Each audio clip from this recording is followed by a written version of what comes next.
Siempre he creído que el dinero puede comprar muchas cosas, quizás casi todas las tangibles, pero hay un par de intangibles que se resisten a cualquier talonario, a cualquier cuenta bancaria abultada: el carácter genuino de una persona y el amor verdadero. Y precisamente esos dos eran los que más me importaban, los que se habían convertido en mi obsesión silenciosa durante los meses previos a mi boda con Alejandro.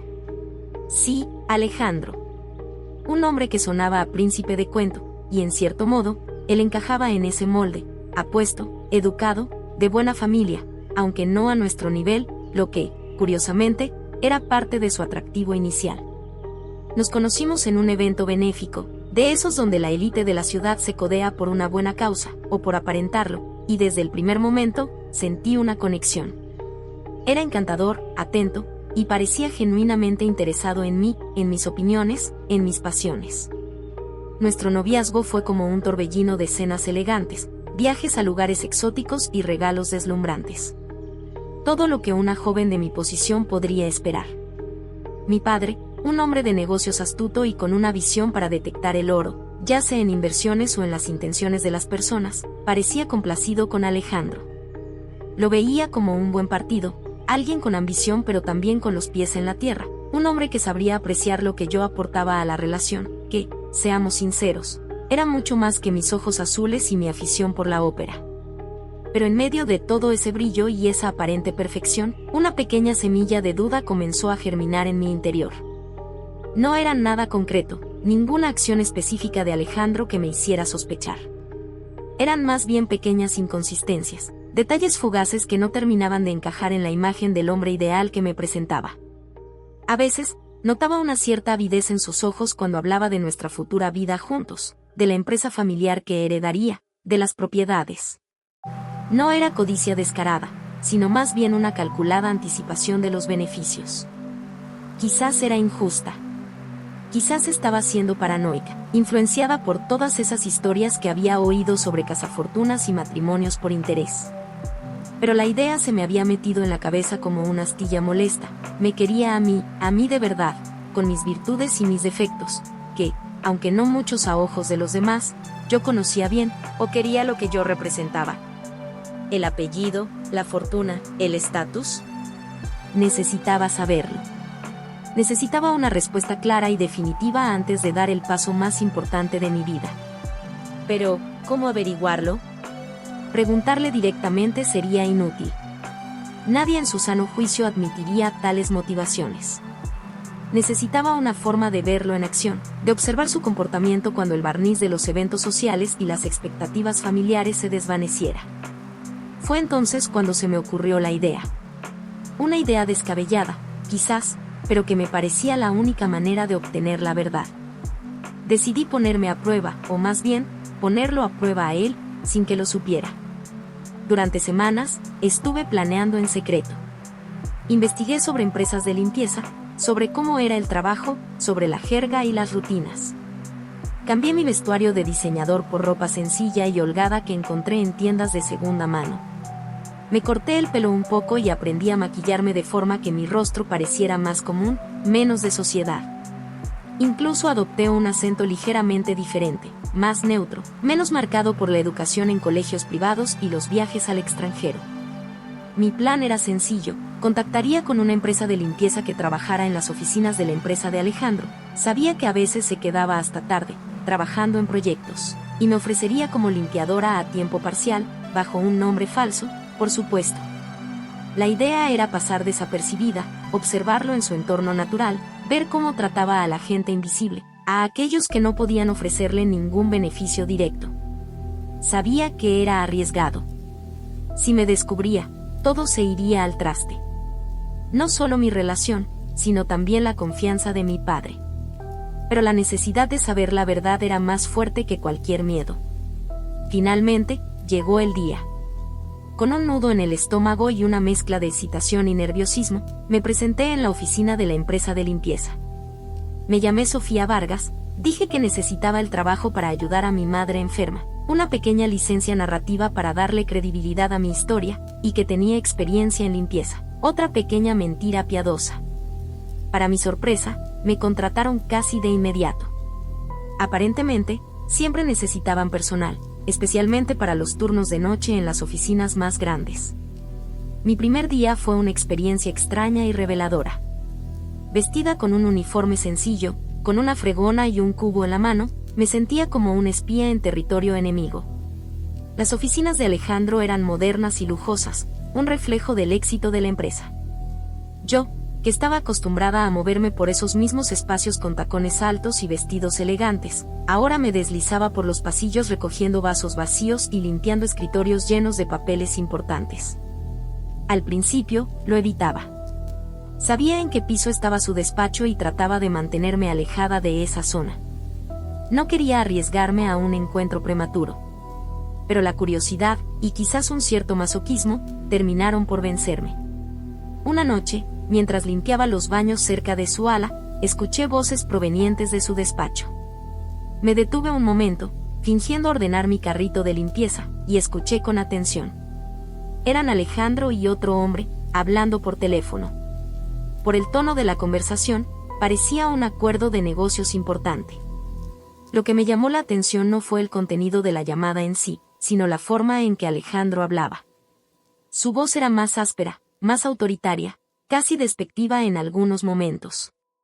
No era el tono amable y considerado que usaba conmigo o con mi padre. Cuando terminó la llamada, Alejandro salió de su despacho. No me vio, estaba de espaldas a él, fregando el suelo. Pasó a mi lado sin siquiera mirarme, como si yo fuera parte del mobiliario, un objeto inanimado.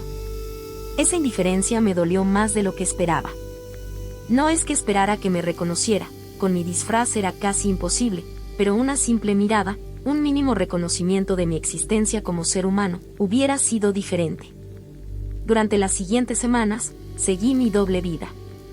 Por el día, era la prometida de Alejandro, asistiendo a eventos sociales y planeando nuestra boda. Por la noche, era Sofía, la limpiadora invisible que recorría los pasillos de su empresa. Tuve muchas oportunidades de observarlo sin ser detectada. Lo vi interactuar con sus empleados, a los de su mismo nivel o superior, los trataba con respeto y adulación, a los de rangos inferiores, como secretarias o personal de mantenimiento, los ignoraba o les hablaba con condescendencia. Hubo una ocasión en particular que se grabó en mi memoria. Una noche, mientras limpiaba su despacho, tenía acceso a todas las oficinas después de ciertas horas. Escuché que alguien intentaba abrir la puerta. Rápidamente, me escondí detrás de una cortina. Era Alejandro, que había olvidado algo. Encendió la luz y comenzó a buscar en su escritorio. En un momento dado, se le cayó al suelo una fotografía. La recogió y la miró con una sonrisa suave, casi melancólica. Era una foto mía, una que nos habíamos tomado durante nuestro viaje a Italia. Ese instante me confundió. Por un lado, su comportamiento general me había decepcionado. Pero ese pequeño gesto, esa mirada a mi fotografía, parecía sincero. Quizás estaba juzgándolo demasiado duramente. Quizás todos tenemos diferentes facetas dependiendo de la situación. Sin embargo, mis dudas regresaron con fuerza poco después. Una noche, mientras limpiaba la sala de juntas, encontré un maletín olvidado sobre la mesa. Por un instante, la curiosidad me picó. Sabía que no debía, pero la tentación fue demasiado fuerte. Lo abrí. Estaba lleno de documentos. Eran informes financieros, contratos y otros papeles de negocios. No entendía mucho de todo aquello, pero un nombre llamó mi atención, el de una empresa competidora. Y junto a él, anotaciones escritas a mano que parecían estrategias para perjudicarlos, incluso información confidencial que no debería haber estado en manos de Alejandro. Esa noche no dormí bien. La imagen de Alejandro mirando mi fotografía competía con la del hombre frío y calculador que parecía estar detrás de esos documentos. ¿Quién era realmente? Necesitaba más pruebas. Decidí intensificar mi investigación. Comencé a prestar más atención a sus conversaciones telefónicas, fingiendo limpiar cerca de su despacho cuando hablaba, a los correos electrónicos que dejaba a la vista en su ordenador. Aprendí a leer por encima rápidamente mientras limpiaba su escritorio. Y lo que descubrí no me gustó nada. Había correos electrónicos a otros socios en los que hablaba de mí de una forma superficial, casi despectiva, mencionando mi ingenuidad y lo fácil que sería manejar la empresa familiar después de la boda. Había conversaciones telefónicas con amigos en las que se burlaba de mis aficiones y mis intereses, fingiendo compartirlos solo para complacerme. La verdad era cada vez más clara, más dolorosa. El hombre del que me había enamorado, o creído enamorarme, era una fachada. Sus intenciones no eran puras. Estaba más interesado en mi apellido y mi fortuna que en mí como persona. Llegó un punto en el que sentí que ya tenía suficiente. Había visto lo que necesitaba ver. La máscara se había caído, revelando un rostro que no reconocía y que no me gustaba. Mi pequeña farsa había llegado a su fin. Era hora de confrontar la verdad. Segunda parte. El peso de la verdad era una carga pesada, mucho más de lo que había imaginado. Después de semanas viviendo una doble vida, la farsa de Sofía, la limpiadora, y la de la prometida ilusionada, se había vuelto insostenible. Necesitaba enfrentarlo, pero ¿cómo? ¿Cómo revelarle a Alejandro que había descubierto su verdadera naturaleza sin que él sospechara que yo lo había estado investigando? No podía simplemente decirle que una intuición me había llevado a desenterrar sus secretos. Mi padre, un hombre que valoraba la honestidad por encima de todo, siempre me había enseñado la importancia de la verdad, por dolorosa que fuera. Pero esta situación era delicada. Él había puesto su confianza en Alejandro, y romper ese vínculo no solo afectaría mi vida, sino que también podría tener repercusiones en la relación de mi padre con sus socios y en la imagen de nuestra familia. Pasé días en un estado de limbo, debatiendo conmigo misma. La ira se mezclaba con la decepción, y la tristeza por la pérdida de un futuro que había creído real era abrumadora.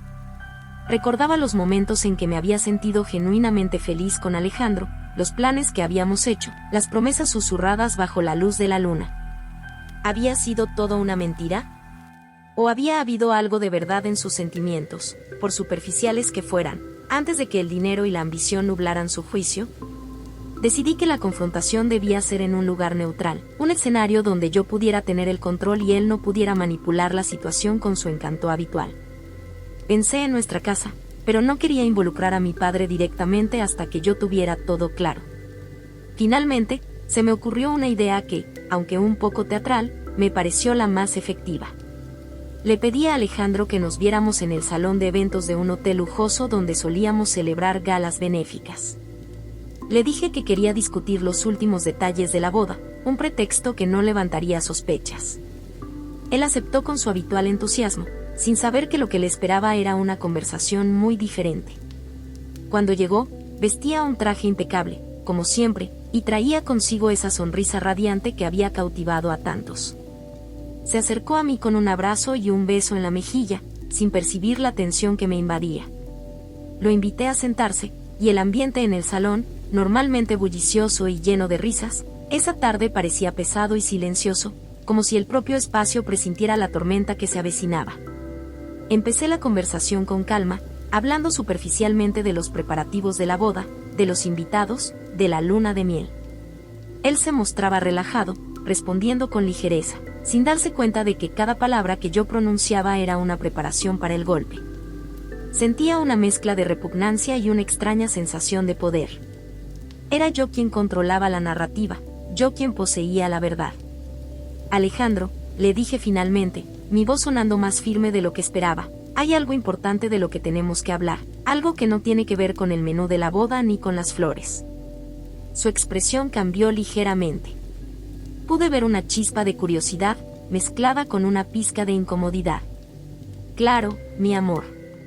Dime, ¿hay algún problema? Lo miré fijamente a los ojos, tratando de discernir cualquier rastro de remordimiento o vergüenza. He estado pensando mucho últimamente sobre nuestra relación, sobre lo que significa el matrimonio para nosotros. Hice una pausa, observando su reacción. Parecía cauteloso, pero aún no sospechaba la magnitud de lo que vendría. Sabes que te quiero, Alejandro. O al menos, eso creía. Su ceño se frunció. Pero, ¿qué dices? Claro que me quieres. Y yo te adoro. ¿Por qué dudas? Porque la verdad es una cosa complicada, Alejandro, continué, mi voz subiendo un poco de tono, y a veces, la verdad se esconde detrás de las apariencias más perfectas. Respiré hondo. Necesito saber si tus sentimientos por mí son tan genuinos como dices, o si hay otras motivaciones detrás de tu deseo de casarte conmigo. Una mueca de irritación cruzó su rostro. No entiendo a dónde quieres llegar con esto. Estás dudando de mi amor. Es absurdo. Todo lo que he hecho, todo lo que te he dado, es una prueba de mi devoción. Todo lo que me has dado, o todo lo que esperas recibir, le pregunté directamente, y pude ver cómo su cuerpo se tensaba. He tenido mis dudas, Alejandro. Pequeñas cosas, detalles que no encajaban. Y decidí que, antes de casarme, necesitaba disipar esas dudas. Necesitaba ver quién eras realmente cuando nadie te estaba observando, cuando no había una fortuna de por medio. Sus ojos se entrecerraron. No sé de qué estás hablando. Estás siendo paranoica. Tu riqueza te hace desconfiar de todo el mundo. Puede ser, le respondí con frialdad. Pero a veces, la paranoia nos salva de errores catastróficos. Me incliné un poco hacia adelante. Sabes, he estado trabajando mucho últimamente. No solo en la empresa de mi padre, o en los eventos benéficos. He estado trabajando en algo más fundamental. Lo vi tragar saliva. Una sombra de comprensión, o quizás de miedo, comenzaba a aparecer en sus ojos. No te sigo. ¿Recuerdas a Sofía, la limpiadora?, le pregunté, manteniendo mi voz tranquila pero firme. La chica que se encargaba de tu despacho por las noches, la que fregaba los pasillos, la que vaciaba tu papelera. Su rostro se puso pálido. La sangre pareció abandonar su cara en un instante. Sus ojos se abrieron de par en par, y pude ver el shock, la incredulidad, y finalmente, el terror, reflejados en ellos. Sofía, murmuró, su voz apenas un suspiro. Sí, Sofía, le confirmé, una punzada de satisfacción mezclada con la tristeza de ver su fachada desmoronarse. Soy yo, Alejandro. Sofía Vargas, la humilde limpiadora. La que escuchó tus conversaciones telefónicas, la que leyó tus correos electrónicos, la que vio cómo tratabas a las personas cuando creías que nadie te veía. El silencio que siguió fue ensordecedor. Solo se escuchaba el latido frenético de mi propio corazón. Alejandro estaba mudo, con la boca ligeramente abierta, sus ojos fijos en mí como si viera un fantasma. La incredulidad se transformó en furia, una furia fría y controlada que lo hizo parecer aún más calculador. Esto es una locura, dijo finalmente, su voz áspera. No puedes estar hablando en serio. ¿Tú, una limpiadora? Es una broma de muy mal gusto. No es una broma, Alejandro, le aseguré. Y no es una locura. Es la verdad. Y la verdad es que te vi. Te vi como realmente eres. No el hombre encantador y perfecto que mostrabas al mundo, sino el que desestima a sus empleados, el que manipula a sus socios, el que se burla de mí a mis espaldas.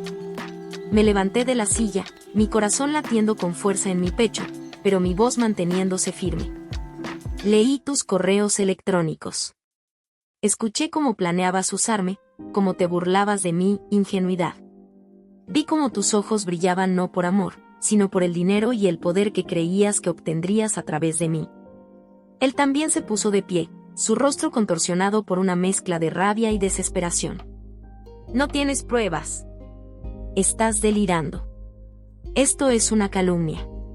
Oh, tengo pruebas, Alejandro, le corregí con una sonrisa amarga. Tengo los recuerdos de cada una de tus acciones, de cada una de tus palabras. Y tengo el maletín que dejaste olvidado en la sala de juntas, el que contiene documentos sobre tus planes para perjudicar a la competencia.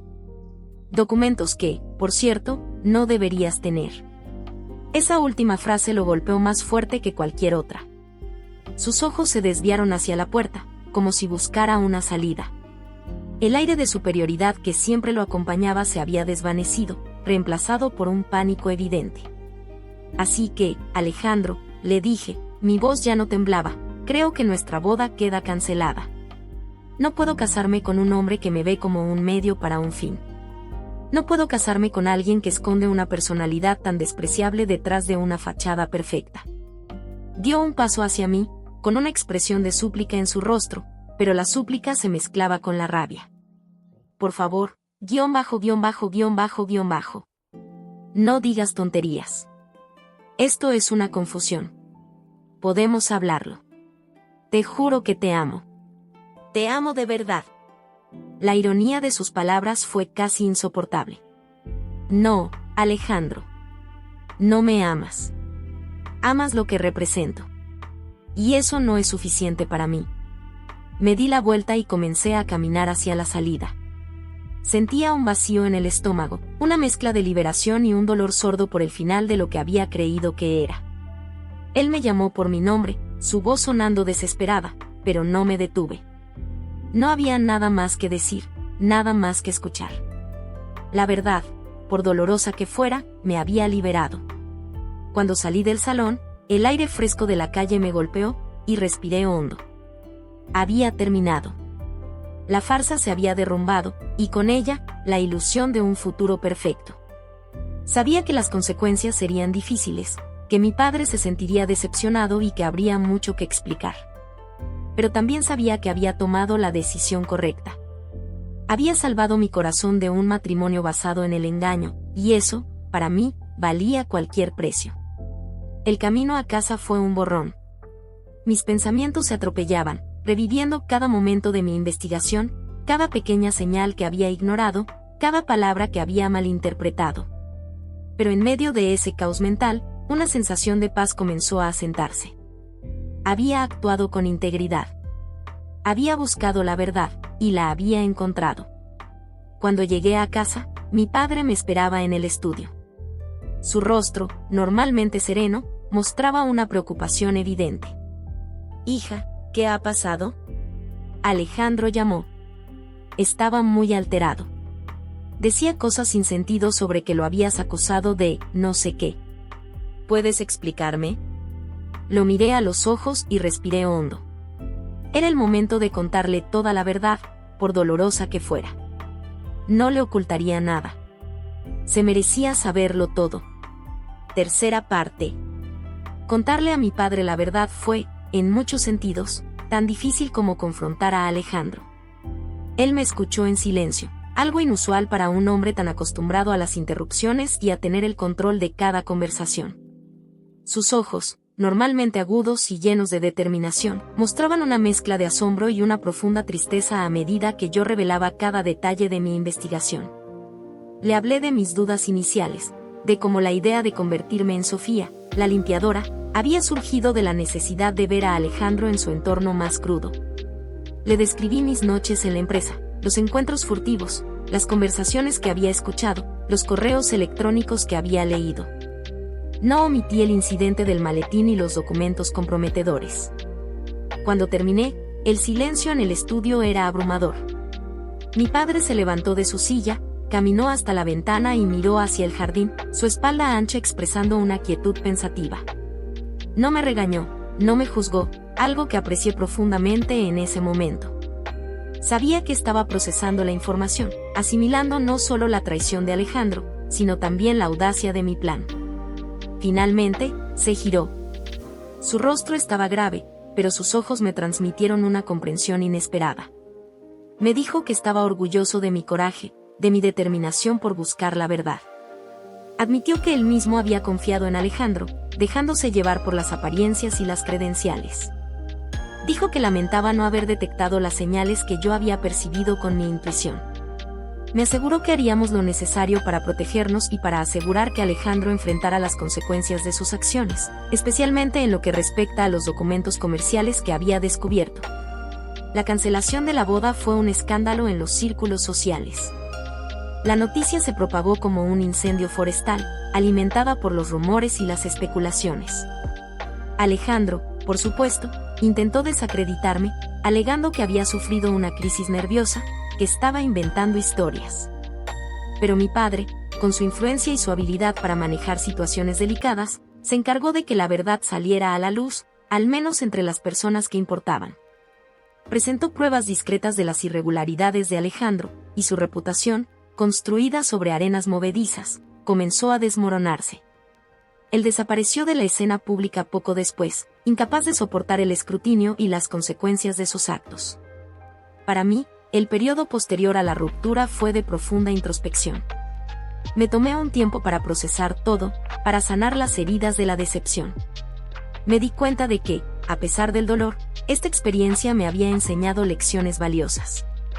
Había aprendido a confiar en mi intuición, a no dejarme llevar por las apariencias y a valorar el carácter por encima de la fortuna o el estatus. También me había dado una nueva perspectiva sobre el mundo. Haber sido Sofía, la limpiadora, me había expuesto a una realidad que, a pesar de mis obras benéficas y mi supuesta conciencia social, nunca había vivido de primera mano. Había sentido la invisibilidad, el desprecio silencioso, la dureza del trabajo físico. Esa experiencia me cambió. Decidí que no volvería a la vida de antes, a la superficialidad de los eventos sociales y los compromisos vacíos. Quería hacer algo significativo con mi vida, algo que reflejara mi nueva comprensión del mundo. Le propuse a mi padre dedicarme de lleno a la fundación que él había apoyado durante años, pero con un enfoque más práctico, más directo, más cercano a las personas a las que buscábamos ayudar. Quería ir más allá de los cheques y los discursos. Quería estar en el terreno, entender las necesidades reales, hacer una diferencia palpable. Mi padre, para mi sorpresa y agrado, no solo estuvo de acuerdo, sino que me dio todo su apoyo. Dijo que veía en mí una madurez y una visión que antes no había percibido, y que estaba orgulloso de la mujer en la que me estaba convirtiendo. Me dio libertad para reestructurar algunos programas de la fundación, para implementar nuevas iniciativas, siempre con la condición de que todo fuera bien planeado y ejecutado con rigor. Mis primeros meses en la fundación fueron un desafío. Tuve que aprender desde cero, desde la burocracia interna hasta la complejidad de las necesidades comunitarias. A veces, la gente me miraba con escepticismo, pensando que era solo la hija del millonario jugando a ser filántropa. Pero yo me esforcé por demostrarles lo contrario. Trabajaba largas horas, me reunía con las familias, escuchaba sus historias, y me ensuciaba las manos con cada proyecto. Fue durante este tiempo que conocí a David. Él era un arquitecto de urbanismo que colaboraba con la fundación en un proyecto para construir viviendas asequibles en una zona de bajos recursos. David no venía de una familia adinerada. Había crecido en un barrio humilde y había llegado a donde estaba gracias a su talento y su arduo trabajo. Era un hombre con principios, con una ética de trabajo impecable y con una visión clara de cómo el diseño podía mejorar la vida de las personas. Nuestras primeras interacciones fueron puramente profesionales. Hablábamos de planos, de materiales, de presupuestos. Pero a medida que pasábamos más tiempo juntos, trabajando codo a codo en el proyecto, empecé a notar algo en el que me atraía. Era su honestidad, su pasión, su humildad. No se inmutaba por mi apellido o mi posición social. Me trataba como a una colega, respetando mis ideas y desafiando mis puntos de vista cuando era necesario. No había en él ni una pizca de la ambición calculadora que había visto en Alejandro. Un día, estábamos supervisando la construcción de una de las casas, y el sol pegaba fuerte. Estábamos cubiertos de polvo y sudor. David me pasó una botella de agua fresca y me miró con una sonrisa genuina. No mucha gente de tu posición estaría aquí, ensuciándose las manos de esta manera, me dijo. Le sonreí. He aprendido que las cosas más importantes no se ven desde una oficina con aire acondicionado. Me sentí cómoda a su lado, de una manera que nunca me había sentido con Alejandro. No tenía que pretender ser alguien que no era. Podía ser yo misma, con mis defectos y mis virtudes, y él me veía. Nuestra relación creció de forma natural, sin prisas. No hubo cenas extravagantes ni regalos deslumbrantes. Nuestras citas eran a menudo en el lugar de trabajo, compartiendo un café mientras discutíamos los avances del proyecto, o dando largos paseos por los parques de la ciudad, hablando de nuestros sueños y nuestras esperanzas. Él me enseñó a ver el mundo desde una perspectiva diferente, a apreciar la belleza en la sencillez, la fuerza en la comunidad. Y yo, a su vez, le mostré que no todos los ricos eran superficiales o deshonestos. Descubrí que David valoraba la integridad, la familia y el trabajo duro. Hablaba con cariño de sus padres, de su infancia, de los sacrificios que habían hecho para que él pudiera estudiar. No había en él ni una pizca de resentimiento por no haber nacido en la opulencia. Al contrario, su origen humilde lo había moldeado en un hombre resiliente y compasivo. Era un contraste tan marcado con Alejandro que a veces me costaba creer que hombres tan diferentes pudieran existir en el mismo mundo. Un día, mientras estábamos cenando en un pequeño restaurante que David conocía en su antiguo barrio, le conté toda la verdad sobre Alejandro, sobre mi plan de hacerme pasar por limpiadora, sobre las dolorosas revelaciones. Él me escuchó con una seriedad que me conmovió. No me interrumpió, no me juzgó. Solo me tomó de la mano y me dijo que entendía por qué había hecho lo que hice. Dijo que mi coraje era admirable y que lamentaba el dolor que había tenido que experimentar. En sus ojos, vi empatía y respeto, y supe que había encontrado a la persona correcta. Sentí una inmensa liberación al compartir mi historia con él. Era como si un peso se hubiera quitado de mis hombros. Por primera vez, no sentí la necesidad de esconderme, de proteger mi verdadera identidad. David me aceptaba tal como era, con mi pasado, mis errores y mis complejos planes. Cuarta parte. La revelación a David fue un punto de inflexión. Sentí que el último vestigio de mi antigua vida, el secreto de Sofía la limpiadora, finalmente se disolvía. Su reacción, de pura comprensión y aceptación, no solo solidificó nuestra relación, sino que también reafirmó mi creencia en la honestidad y la autenticidad como pilares fundamentales. Era refrescante estar con alguien que valoraba mi carácter por encima de mi cuenta bancaria, alguien que veía más allá de los superficiales adornos de mi vida. Nuestra relación siguió floreciendo, basada en una base de respeto mutuo y un propósito compartido. Las citas no eran extravagantes, pero cada momento con David se sentía más valioso que cualquier cena de gala o viaje de lujo que había experimentado antes. Compartíamos ideas sobre los proyectos de la fundación, sobre cómo podíamos impactar más profundamente en las comunidades, sobre la sostenibilidad de nuestros esfuerzos. Aprendí de su resiliencia, de su capacidad para ver soluciones donde otros solo veían problemas, y de su profunda empatía por aquellos que luchaban. Mi padre observaba nuestra relación con una aprobación silenciosa que para mí valía más que 1000 palabras. Después de la decepción con Alejandro, ver mi felicidad genuina con David lo tranquilizaba. Él veía en David no solo a un hombre capaz y trabajador, sino a alguien con un corazón noble, que no buscaba nada más que una compañera para la vida y un propósito en su trabajo. Mi madre, por su parte, estaba encantada. Ella siempre había valorado la esencia de las personas por encima de las apariencias, y en David, veía a un joven que encajaba perfectamente en nuestros valores familiares. Un día, David me sorprendió con un pequeño anillo, no con un diamante deslumbrante como el que Alejandro me había dado, sino con una piedra sencilla y significativa. Me propuso matrimonio durante una caminata al atardecer, en un lugar tranquilo cerca de uno de los proyectos de vivienda que habíamos ayudado a construir. No había ostentación, solo sinceridad. Sus palabras fueron sencillas, pero profundas. Me dijo que me amaba, que admiraba mi fuerza y mi corazón, y que quería construir una vida conmigo, una vida dedicada a hacer la diferencia. Mis ojos se llenaron de lágrimas, no de tristeza, sino de una alegría abrumadora. Era la propuesta más auténtica que podría haber imaginado, y la acepté sin dudarlo. La noticia de nuestro compromiso fue recibida con alegría por nuestra familia y amigos más cercanos. A diferencia del circo mediático que rodeó mi compromiso anterior, este fue un evento íntimo, lleno de calidez y verdadera celebración. Mis padres estaban visiblemente emocionados. Mi padre, por primera vez en mucho tiempo, parecía realmente tranquilo y satisfecho con mi elección. Los preparativos de la boda fueron un reflejo de nuestra relación, simples, significativos y centrados en lo que realmente importaba. Decidimos casarnos en una pequeña iglesia en el barrio donde David había crecido, y donde la fundación tenía uno de sus proyectos más exitosos. Queríamos que la ceremonia reflejara nuestros valores, que fuera una celebración no solo de nuestro amor, sino también de las comunidades a las que nos dedicábamos. Mientras organizábamos los detalles, a veces me encontraba pensando en Alejandro. No con rencor ni con dolor, sino con una extraña sensación de gratitud. Paradójicamente, su engaño había sido el catalizador de mi transformación. Si no hubiera pasado por esa dolorosa experiencia, quizás nunca habría cuestionado mi vida superficial, ni habría buscado un propósito más profundo, ni habría conocido a David. Él, en su avaricia, me había empujado hacia una vida de mayor autenticidad y felicidad. Era una ironía cruel, pero una ironía que agradecía.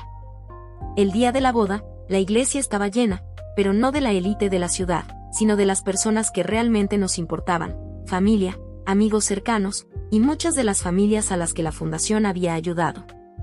La iglesia, aunque modesta, estaba adornada con sencillas flores de la región, y la luz del sol se filtraba a través de sus ventanas, creando un ambiente cálido y acogedor.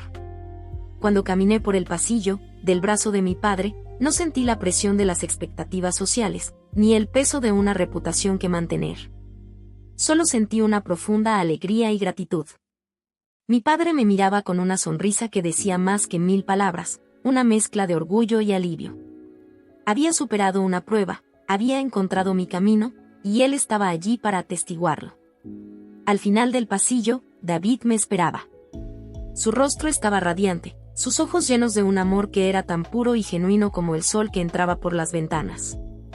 No era el tipo de amor que exigía, era el tipo de amor que ofrecía, que comprendía, que construía. Al mirarlo, supe que todas las pruebas, todos los dolores, habían valido la pena. Había encontrado a mi alma gemela, a mi compañero en la vida y en la misión. La ceremonia fue conmovedora. Los votos que intercambiamos no eran promesas vacías, sino compromisos forjados en la experiencia y en la comprensión de lo que realmente significa el amor y la dedicación. Hablamos de construir no solo una familia, sino también un legado de servicio, de usar nuestros privilegios para elevar a otros. Fue un momento de profunda conexión, no solo entre nosotros, sino también con la comunidad que nos rodeaba. Después de la ceremonia, la celebración fue en un patio cercano, al aire libre, con música alegre y comida sencilla pero deliciosa. La gente bailaba y reía, y el ambiente estaba lleno de una alegría contagiosa. Me sentí parte de algo más grande que yo misma, de una comunidad que me había aceptado y abrazado por quien era, no por lo que tenía. Mi padre se acercó a mí en un momento de la celebración, con una copa de champán en la mano. Me abrazó fuerte. «Hija», me dijo, su voz un poco ronca por la emoción, «nunca he estado tan orgulloso de ti como lo estoy hoy. Encontraste tu propio camino, tu propia verdad. Y encontraste el amor verdadero, el que no se compra con dinero.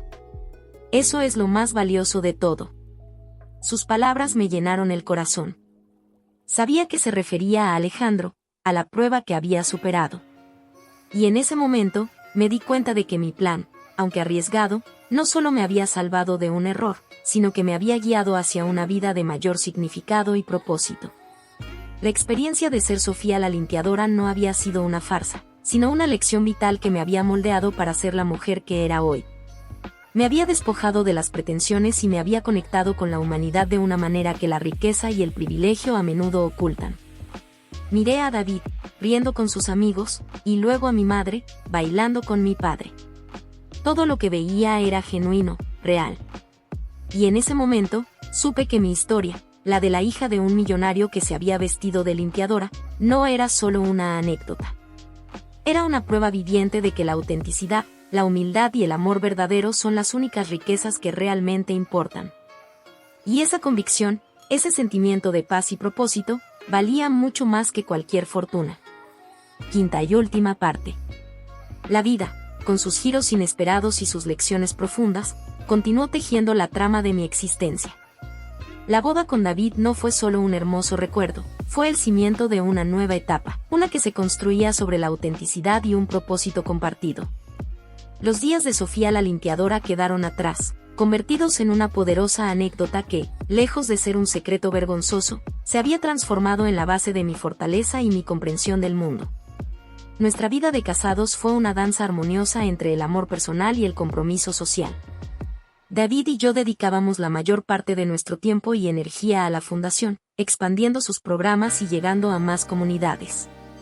Recorríamos los barrios más desfavorecidos, no como visitantes ocasionales, sino como parte activa de la solución. Él, con su visión arquitectónica, diseñaba espacios funcionales y dignos. Yo, con mi experiencia y mi empatía, conectaba con las familias, entendiendo sus necesidades más allá de las cifras. Con el tiempo, la fundación creció de manera exponencial, y su reputación trascendió las fronteras de la ciudad. Se convirtió en un modelo de cómo la filantropía podía ser efectiva y transformadora, no solo a través de la ayuda material, sino empoderando a las personas para que construyeran un futuro mejor para sí mismas. Mi padre, que seguía siendo un pilar de apoyo, a menudo me decía que la fundación, bajo nuestra dirección, había superado con creces sus expectativas iniciales. Su orgullo era evidente en cada una de sus palabras y gestos. La madre de David, una mujer dulce y trabajadora, se convirtió en una figura materna para mí, compartiendo historias de su propia vida y ofreciéndome consejos desde una perspectiva que yo nunca había tenido.